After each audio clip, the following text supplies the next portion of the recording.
Wilbur did not even open his eyes. He placed his hand in front of his neck like a blade. The fishing line was wrapped around Wilbur's neck several times. The lady pulled, and the line tightened. Somehow the fishing line was incredibly strong, seemingly laced with some kind of power. It felt like it was able to cut through metal. Yet when Wilbur raised a finger and touched it, the line snapped at once. The lady stared at Wilbur in shock. Wilbur smiled. "Are you surprised?" "I have definitely underestimated you." "How did you find out?" the lady asked coldly. Wilbur shook his head. "I didn't know at all. I was just waiting for you. I only knew you were trying to kill me when you made your move." "So you knew that someone was trying to kill you?" "Some idiot wants revenge. He's had it out for me for a while now. Of course I'd know," Wilbur explained with a shrug. The lady's expression darkened. She kicked over her fishing box and took out two curved daggers from it. The daggers were small, but were capable of doing a lot of damage. Anyone stabbed by it would suffer from excessive bleeding at once, possibly causing death.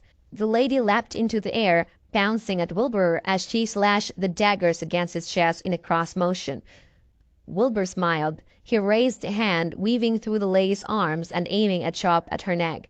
The lady was startled. She turned around deftly to aim one dagger at Wilbur's arms and another at his ribs. Wilbur made a palm strike with his left hand, and the hand holding the dagger to his arm was knocked backward. He tapped the lady's other hand with his right hand, and the attack on his rib was deflected as well. All of that happened within a span of 3 seconds.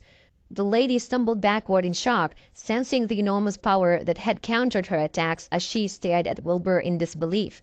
"You're quite an expert." The lady kept a safe distance, staring coldly at Wilbur. Wilbur smiled. "Didn't the person who hired you tell you about that?" "Huh! Don't get too cocky." The lady let out a cry, and an aura formed around her daggers. A wave of energy began to spread, making its way over. This lady turned out to be an aura expert as well. Wilbur shook his head. "You won't be able to kill me, you know." "Ridiculous!" the lady roared, pouncing at Wilbur once again. This time she struck out with full force.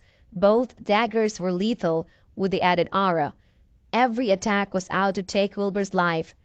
Each slash through the air was accompanied by a piercing howl, sending a chill down one's spine.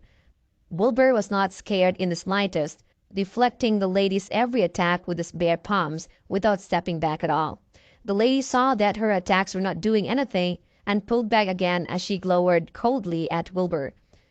Wilbur, on the other hand, was a little surprised. "I thought he would just hire some random assassin, but you're pretty decent." The lady replied coldly. "Is that so?" "Well, you're about to see that I'm more than just decent." As she spoke, the lady flung the daggers out of her grasp. With the added assistance of the aura, the curved daggers whipped through the air in Wilbur's direction. As they flew from her hands, the lady cried out something. "Soul Kill Slayer!" All that could be seen was another curved dagger forming out of thin air in her hands. That dagger was completely channeled from the aura in her body and carried a terrifying power.